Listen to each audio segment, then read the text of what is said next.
Hello, everybody. We are the Bollywood Moms on the Go, and today we are talking about morning routines.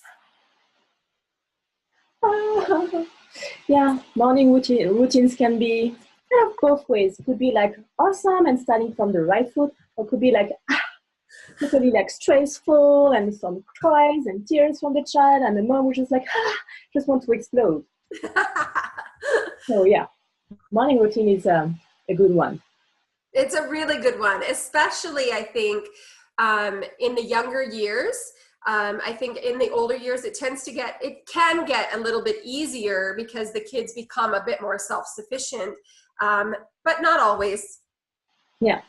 So morning routines is all about starting the day as the mom in the right foot or the best version of the right foot, and also helping the child start the day also on the right foot as much as possible. Yeah. When we have plans or we have things that we want to do, often, we have those plans in our mind and we know exactly where we want to go and we know exactly what we want to do, but we sometimes forget to communicate to the kids the reasons why we are telling them to hurry up and eat faster and get their shoes on and, all of these things. And the kids sort of are so much more in the moment than we are. We're so far ahead of them in our day. And sometimes that's what's causing this sort of clashing that happens in the morning, is because we are feeling rushed and hurried, but they're not. Yeah.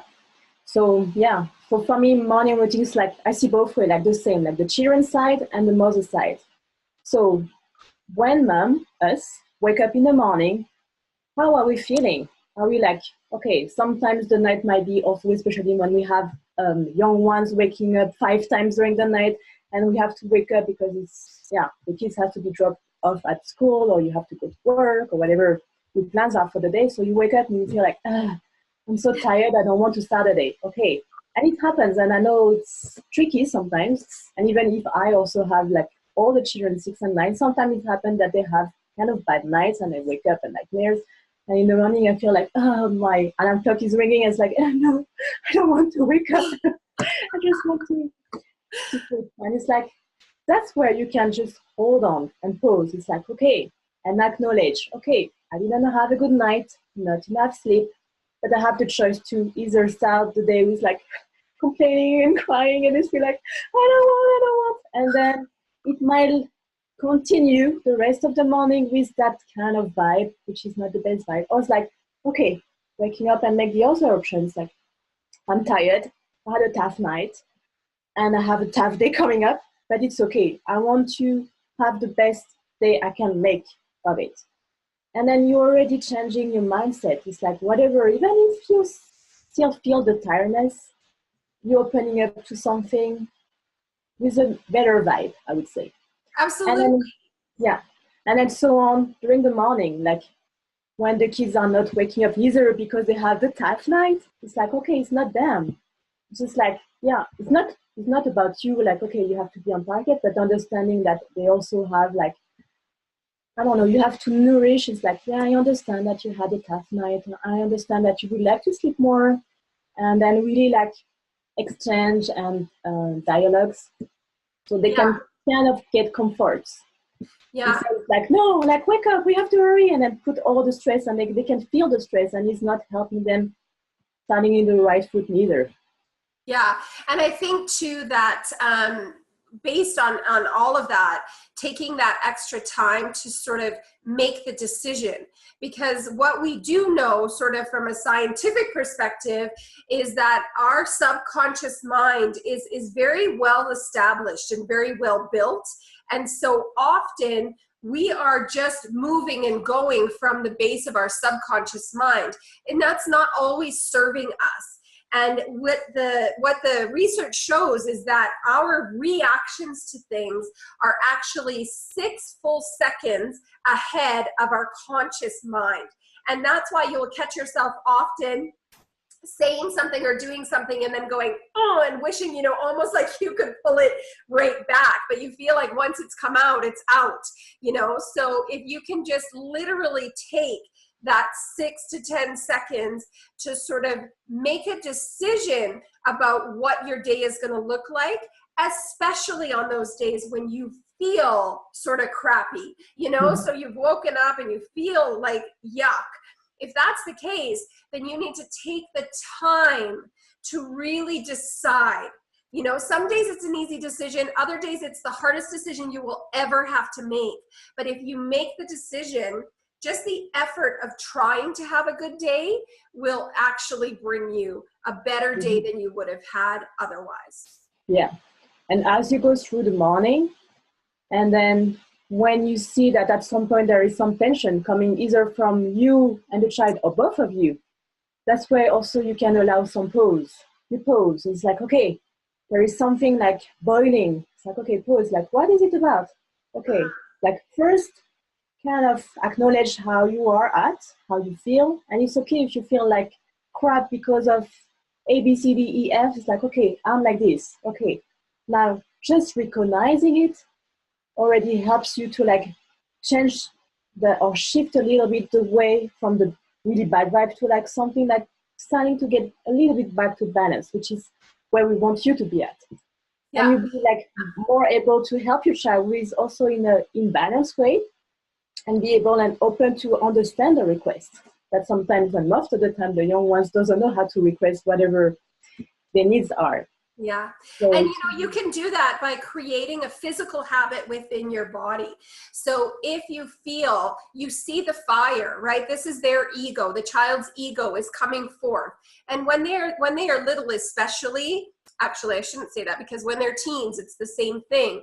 That ego is very close to the surface, right? It's very much right in front of them. And so we want to make sure that we are recognizing their ego with calm, not putting ego on top of ego, because really that's the same as putting gas on top of fire. It doesn't work that way. And then you have an explosion and both of you, nobody's happy, right? Everybody is unhappy because not only are the two of you unhappy, but everyone else in your space gets pulled into that sort of energy. And so now you've created this terrible energy ball that has to shift out somehow. It's much easier to remove. So if you see that ego, you see that heat coming from them, then if you take a physical reaction, take a step back on purpose, literally pull yourself back from them. That gives you your 6 seconds so that you can then respond from a conscious decision rather than from that subconscious reaction, which is really going to be to respond kind on kind. And in the end, we know, all of us moms in the world know that fire and fire never come out nice. Yeah, totally. It's finding ways, and it's with practice that it's going to get more and more accessible for you. It's not like from watching this video and the day after. Yeah, that's right. That's for sure that it might happen. It might, but long term. But it's with practice that when you try to step out a little bit, it's like, okay, let me pause and recognize that it's already one step when you find more balance. So practice. So recognize that it's with practice that you can gonna get better and better and better, and it's okay. That's how we learn to be parents and better parents. And moms, forgive yourselves for the days that it doesn't work out. You know, when you do have those moments and you end up putting fire on fire, or sometimes you are the first fire, right? Sometimes you begin the fire. And so when that happens, it's all right. You need to forgive yourselves for that. And it's okay to go back to your children and tell them that you are sorry for it, you know, if you are. But don't beat yourselves up about it.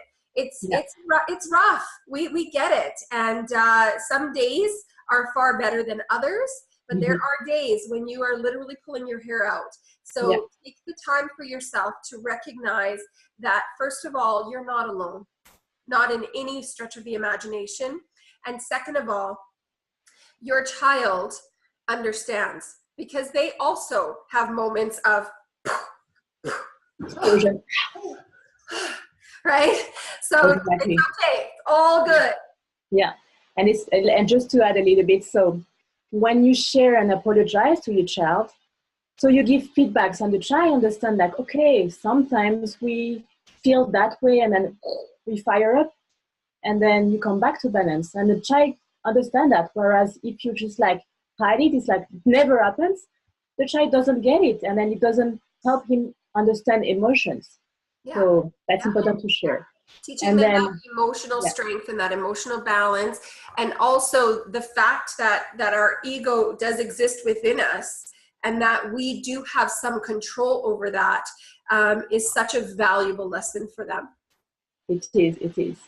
And also, just to add a little bit more, so when this fire happened and then the burn and explosion, and then after, when you like come back to your a more quiet and calm state of mind, reflect, what could you have done differently? And then it's like, okay, I felt that way because, and it's like, oh, okay. So when you make that thinking process about reflecting to what happened, when you're facing kind of similar situation, you may have another way to deal with that. So it's progress. So I think it's kind of funny that we started talking about morning routines and then we ended up talking about explosions. And so I guess that sort of says something about how most of us are managing through our morning routines. And so just to sort of pull that back into a ball and bring it back to the original reason that we wanted to talk about that today, is because that time tends to be such a short period of time. And we tend to forget that our communication ability throughout that morning is really going to enhance our ability to get through that morning routine in a calm manner. So remember that your child is in the moment while you are 10 steps ahead. So when you are trying to get them to come with you and speed up and go faster, or get with the program in the morning, then make sure that you have clear expectations laid out and in the open, because it makes it a little bit easier for them to understand the why, not just because I said so. You know, kids get very tired of hearing that one. So just to pull that back together before we finish up today. Totally. So we would like to know in the comments, how is your morning? How do you manage your morning, from waking up with your child, relationship with your partners, and then how is it working? How do you feel? Do you feel like it's overall it's kind of okay, or it's more like stressful? It's like share in the comment. And if you would like more advice or expertise and you feel like you don't want to share on the comment in this YouTube channel, come and join us on our Facebook groups, where it's a really safe place to share and being with a community of moms where we can all support each other. And so feel free to come on there too. Yeah, it's called the Mom Squad Community, and it's a closed group, so it's invite only, and we are inviting you all to come and join us. And we want to make sure that we hear from you, your tips and tricks on getting through the morning. So those are the comments that we're looking for. So give a big thumb up if you like this video, and then comment or join our Facebook group. And please share this video. Share! Share!